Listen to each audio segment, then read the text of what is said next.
started this journey with veganism, one of the first questions that I answered, I was requested to just talk about myself and who am I. And one of the things that I mentioned was that I'm a mom of all things. Hence, you see my tribe here right now today, because I think these people share my life with the world. I'm always out and about. They don't get to travel with me when I do other things, but I thought today, let me just bring them into the space where I'm always at, so that they can get to experience as well and appreciate the type of work that I do. So over to you. Who is Brinny? Sure. I think good evening, ladies and gentlemen. Perhaps step back to say le shogonolo. Brinny Mphogo. Kaskala balabari 013 gaya skukun. Brinny is the son of a domestic worker and a bricklayer, much as Vina actually said earlier that he's the son of a domestic worker and a garden boy. It may sound as a cliche, but indeed that song has true meaning to millions of South Africans out there today. And Brinny is a boy who grew up in a backroom 4x3, sharing it with his parents, a sister and a brother. Maybe attending what's known as Model C schools, or whatever the like is, looking like you're living the greatest life, but going home to really just being able to survive, to be able to stay in those suburban areas, your mother working for that back room where you're staying in, and you really just look at yourself and you say, I am the last line of defense. You know, if it goes through here, then we are done. So I think in a nutshell, I am a father. I see all the ladies here tonight are putting that out there to say I'm a mother. You know, so I'm also a proud father of 2, 1 boy, 1 girl. But yeah, very career focused at this time. Sure. That's amazing. You know, what you said, you know, taking it back to the fact that your mom and your dad were not that privileged, but you took a stance that you are going to thrive from that environment. I mean, I can resonate with you in a sense that, you know, going to multiracial schools, but knowing that where you're coming from, you're not well off. I was also, you know, my parents were, my mom was a nurse and my dad was a clerk at the mines. So I fully understand where you're coming from. But I just want to know what gave you the nudge or the kick to want to make it, especially in the environment that you're in. And also if you can just really take us back in terms of you are a CEO, yes, COF, ABV Construction. Yeah. Can you just merge those two and how you got to that point? Yeah, 100%. So I think just taking into consideration the time limits that are here, I'll really just give a high-level overview of it all, you know. And at one point in my corporate career, I was termed being an individual that was greedy for knowledge. And really the reason for that was that, you know, I was cognizant of the fact that we all have 24 hours in a day. But depending on how you utilize that 24 hours, you could actually end up having 48 hours rather than the usual 24. As crazy as that sounds, right? But that's just the drive that I had to say, you know what, I don't want to be dependent on anyone else except myself. I have a fear of disappointment, and I know that if there's one person that won't let themselves down as myself, I refuse to let myself down no matter what the circumstances are. And it is for that reason that I started working very early in my career. I bought my first pair of shoes at the age of 13. I helped my mother get out of debt at the age of 15. And, you know, that's just been my life story. I've just always wanted to, you know, I've just always wanted to do more for myself. You know, I was recently on a local radio station where I told the story of how in primary school, I wanted a computer because I wanted to play Counter-Strike. Now, Counter-Strike was a game that was popular in our era. So I went out to actually get a job at the local computer store, and I didn't want to work for money, but I wanted to work for that actual PC so that I could be able to play the game that the guys were playing, and I could be in the break time conversation. Once I was in that working environment and I started learning the mechanics of how computers are actually made and how they are fixed and all of that, I lost complete interest in actually playing the game, but rather I decided, you know what, let them play the game. I'll service and upgrade their machines for a small little fee. Yeah. Right? Use that computer for more than just that. Started typing people's CVs for a little bit of a fee as well. This was back in the day where curriculum vitae was still written in different colors and fonts and all these types of things. And then from there, I went on to TV for a little bit. From TV, I did radio for a little bit. And all of it all, I don't want to lie. You know, most people will tell you that you can't be driven by money. You need to be driven by a passion. Or at that point, I was driven by money because I understood that money is a tool. You know, and if I can get my hands on this tool, I can be able to unlock and do a hell of a lot more than what people can do without this tool or without this resource. And that's literally just where it started. How I got into ABV Construction. It used to be called ABV Construction. So like I said, my dad was a bricklayer, or is a bricklayer. He's still alive. He's retired. It's a funny space, right? You say is or was. Yeah. So he's still alive. He's a retired bricklayer. And I literally did a hostile takeover of my father's business. It was called ABV Construction. And I'm the last of his 5 children. And being the youngest, it was the hardest to trust, to say, will you actually make it? Why don't you just carry on with your studies, get yourself a corporate job, climb the corporate ladder, and off you go. I did do that, but I got bored because I was you know, not to sound some type of way, but I was climbing it a lot faster than my peers. And the reason for that is that I was challenging and I was pushing the boundary the whole time. And at that point, we decided to then start going after my father's clients. Now, with him not having the privilege of a formal education and all of that, he didn't have the advantages of sending out formal quotes, sending out formal invoices and statements, sending out reports. So we used that Model C education to then say, right, we're going to take over my father's clients through giving them a proper service on the softer side of things, and then we partner with my dad for him to be able to do the harder side of the business. And that's literally how it started. Eventually, I bought my dad's business over for R1 after having registered it into ABV Construction. So we honored him with the A being the A for Abram, which is his name, and Abram Construction.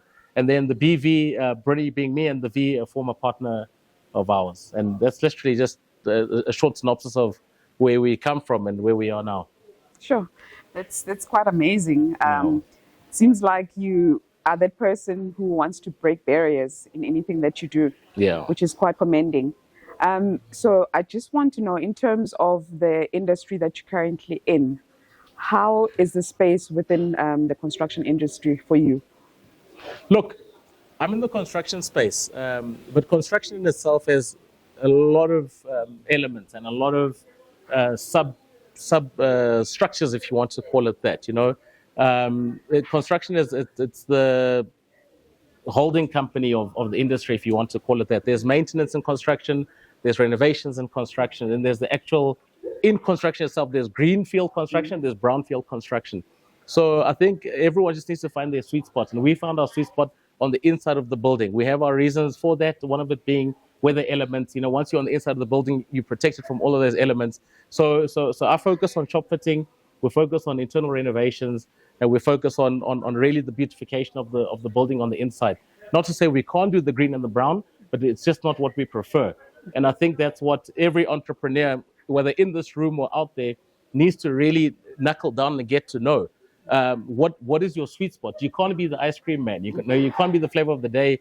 You can't offer everyone everything. You really need to know what it is that you can do very well and knuckle down on it. You know, I mean, I know we all start like this, you know, on a 180-degree spectrum, but the sooner you can narrow it down, the better for yourself in terms of mental health, the better for your team in terms of structure, and the better service you can actually deliver to your clients. Yeah. Okay. I think by virtue of you having found your niche means that there must have been some blunders that you have gone through in order for you to learn and see where your niche lies. Can you just take us through that? Yeah. Look, we've made plenty of blunders. During the takeover or during the attempted takeover, I remember we tried to build a wall in Randburg. And that wall, it went up on the Monday for argument's sake, and on Friday it came down on the client's new Alfa Romeo GT. Ooh. You know, no insurance, no backup, just two young boys and a brave heart. You know, and, Whoa. and lucky enough, that was one of my father's clients, and he understood what we were trying to do. He was insured. Long story short, the man managed to get the car fixed, and we got my dad back on site to help us to be able to fix that. But a recent blunder, and recent, I'm talking about in the last 5 years, COVID included, is that every entrepreneur that I've come across is blundering in the fact that we're trying to compete instead of collaborate, you know. And I think there's a very fine line between collaboration and collusion, right? And we need to make sure that we can understand that gray space of where okay, no, this is collusion. Let's stay away from this, or rather, let's collaborate. I've got a project. I know of 5 other contractors that could benefit from this project. Let them bid for it, and let's rather give it out. I mean, let's face it. If you've got R1 million contract and there's 200,000 rand on the table to be subcontracted out, why not give that opportunity to the people that you know? Yeah. Right? That is not collusion. That is collaboration. Right? Trying to build an army around you that can be able to go out. There's a lot of big construction companies in this country that I'm very well aware of that have collaborated, right? Not the F&B collusions and all of that. They've collaborated in the sense that everyone knows, you're a flooring company, so when there's a flooring scope on the project, we'll give you an opportunity to quote for it, right? And the word opportunity is to keep you competitive in your own right? Make sure we keep you on your toes and you keep us on our toes in terms of the deliverable. So I think blunders are a part of business. Everyday business is a blunder. If you want to ask me, someone asked me the other day, can I help them with a business plan? I said I refuse to, because I've never written a business plan a day in my life, because that thing is a breathing document. By the time you press the full stop at the end of the document, what you said in the beginning of the document has changed, right? And that's just what it is. But yet, you go out there looking for funding. What's the first thing they want? They want a business plan. By the time they read that business plan, that thing is so obsolete that it's really got no value. And by the time they read it, you need R1 million more than what you needed when you started in any case. So yeah, I think it's great that everyone's talking about blunders, but I think we also need to just really zoom in on it and just make it a personal thing to say, like in my own circle, I've got my own circle, and my thing in my circle is arfading cheled. Let's give each other money. Who do you expect to play golf with on a Wednesday, 10 o'clock in the morning, if you're not supporting your own community, right? DJ Spoo once said, being the only person driving a Porsche in your community doesn't make you a successful person. It makes you the failure of your community, because you failed to bring these people along with you, So, yeah. Yeah, very interesting. Thank you so much. You spoke about collaboration, and I think that's one of the key aspects in life. Yeah. You can't do things on your own and expect to thrive. As the saying goes, that if you want to go fast, go alone. Yeah. However, if you want to go far, you have to be going with people. So I think that's very key. Are there any words of inspiration that you can give in terms of key things that people can do in order to make sure that they collaborate in every aspect, in everything that they do? Look, I think the first thing you said there is important, and it is one of my mottos that I live by, and that is indeed, if you want to go fast, then with pleasure go alone. But if you want to go far, then let's go together. Something I also want to share is, if everyone can maybe just look up in your own personal time, there's an article called Advice from a 75-year-old Man, where some of the advice there, he speaks about slowly being the fastest way to move forward. Everyone wants to be the biggest company. Everyone wants to be the biggest supplier. For what? Why do you want to be? Why do you want to be the biggest? Why do you want to be the largest person in your industry if there's really no value?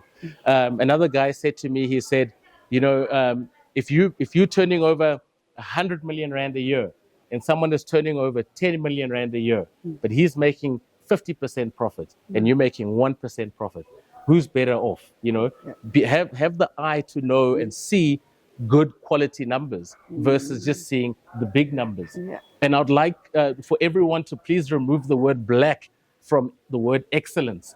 Excellence is excellence. It doesn't matter if you're black or not, Absolutely. right? But the fact of us saying black excellence, it's almost like we're putting this thing in a bracket to say that, oh, you're excelling in this little bucket, but if we're to take you out of the bucket, you're not going to exceed, Yeah. and you won't be excellent. Yeah. Takes us back to the story of the two buckets of the man on the beach collecting crabs, and he's got a bucket with it's a quarter full of crabs, and he keeps putting the lid back on it. But he's got the second bucket, and that bucket is overflowing with crabs, but none of them are falling out.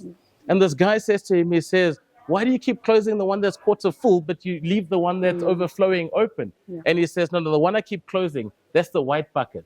And the one that's overflowing, that's the black bucket.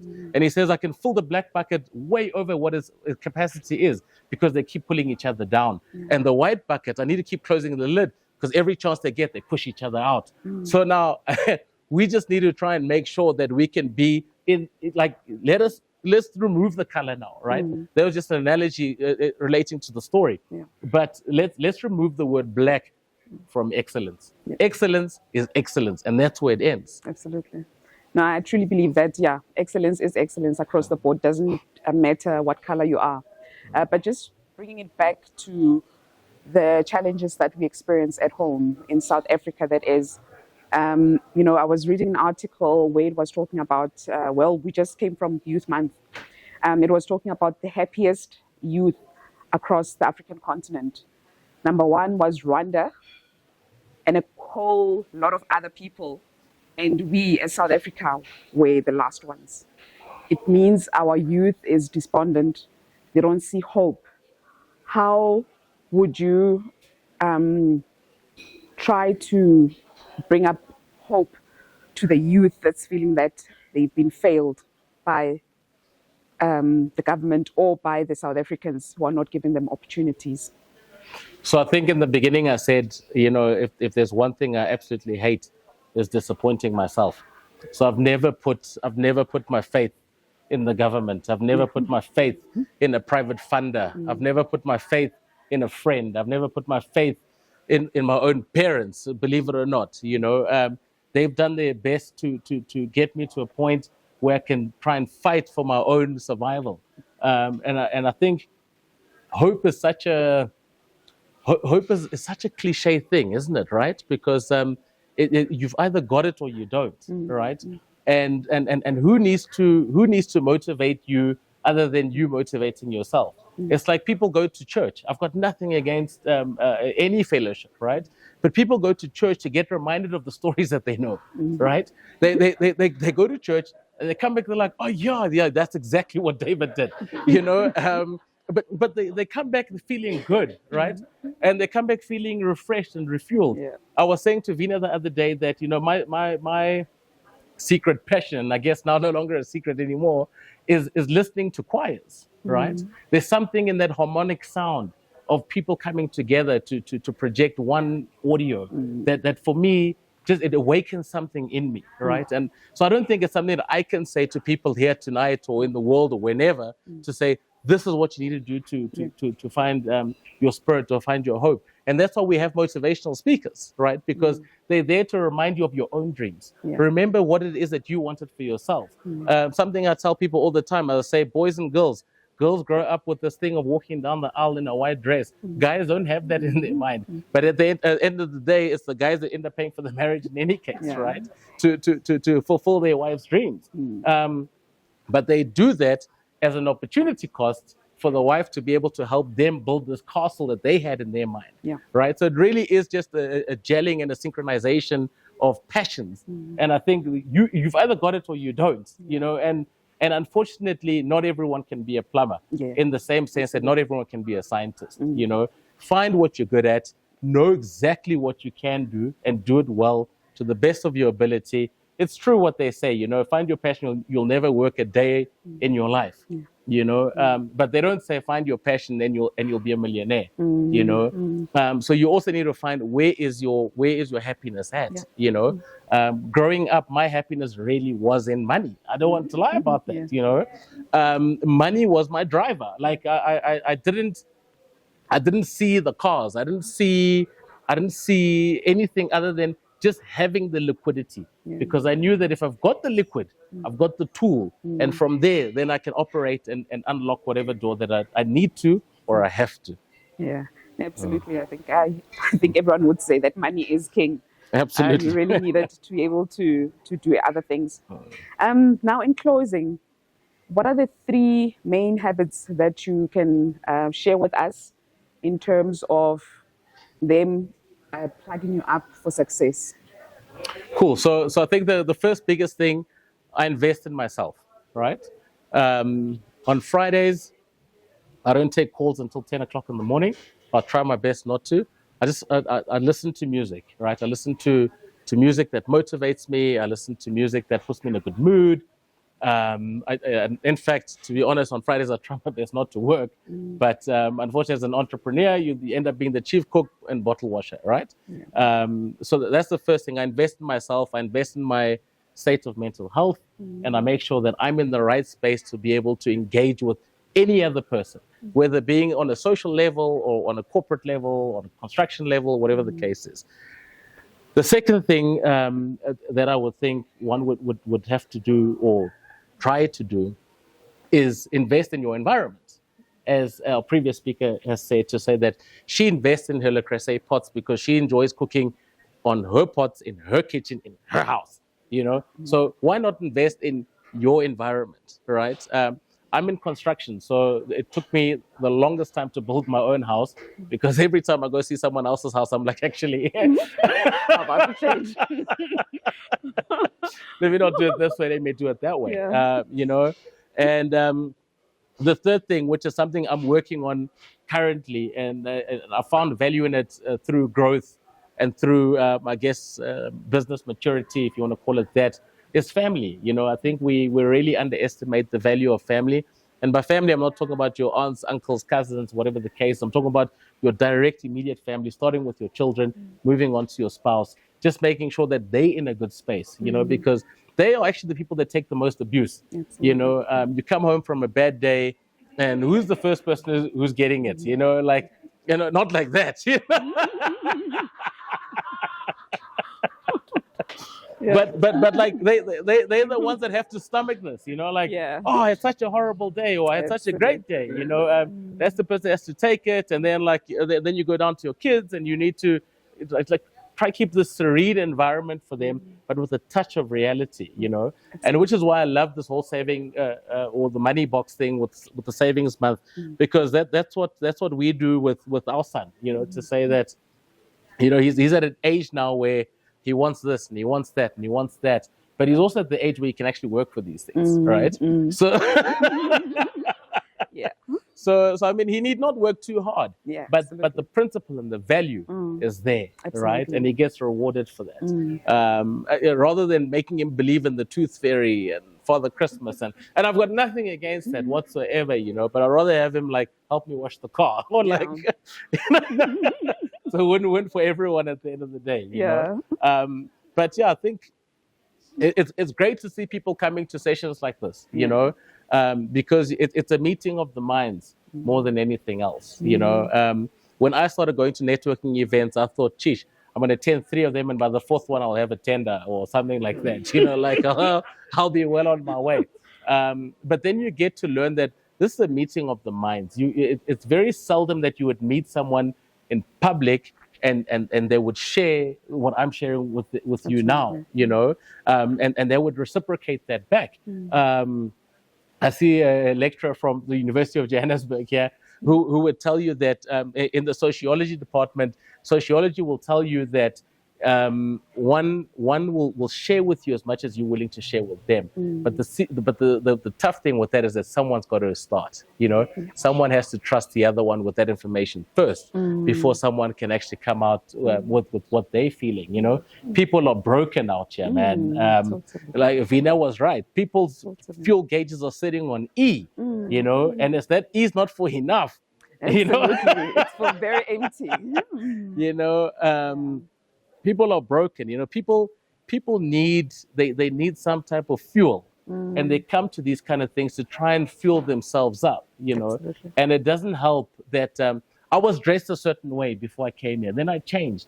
And my partner asked me, why are you changing? And I didn't answer her, but I'm going to answer her now, you know.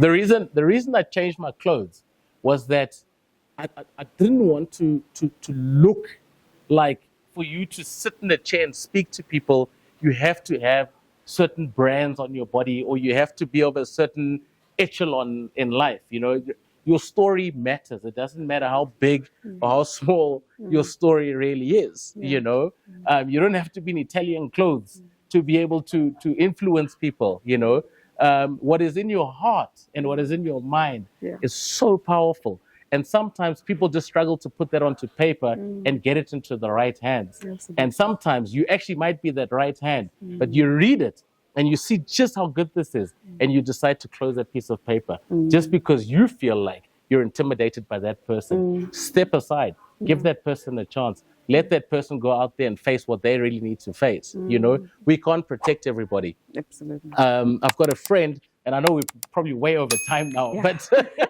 I've got a friend, and when she moved job positions, she was going into sales, and I said to her, you know, we fought so hard because I said, why are you going into sales? This is such a brutal environment, you know, like there's so much in this industry that the competition is rough, and the attitudes of people is bad, you know.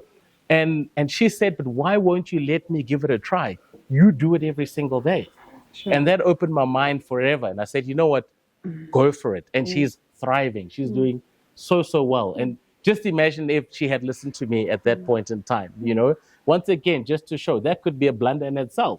I could have been a blunder in her life, rather, let alone her letting blunders affect her own life. Absolutely. So, yeah, thank you. All right. Thank you so much, Mphogo. Yeah. You know, there are three main things that I took away from our discussions.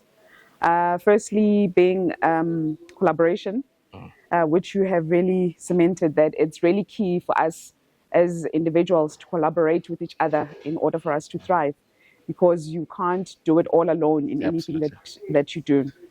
The second one is having a growth mindset. That is so powerful, because I think with anything and everything that you do, if you want to reach success or you want to be in a powerful position, you need to make sure that you have a growth mindset, because that really opens up your horizon.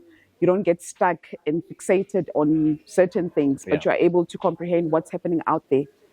Thirdly, I think you spoke to family and the importance of really spending time with family and being with them, because they are the main people who take on the abuse, really. Yeah. Because they share us with the world, but sometimes they only get a certain inch of us. True. So it's key that we take care of ourselves in order to take care of our families as well. So with that, I would like to thank you very much. And this was very great. Brilliant. Thank you so much. Thank you for having me. Thanks, guys.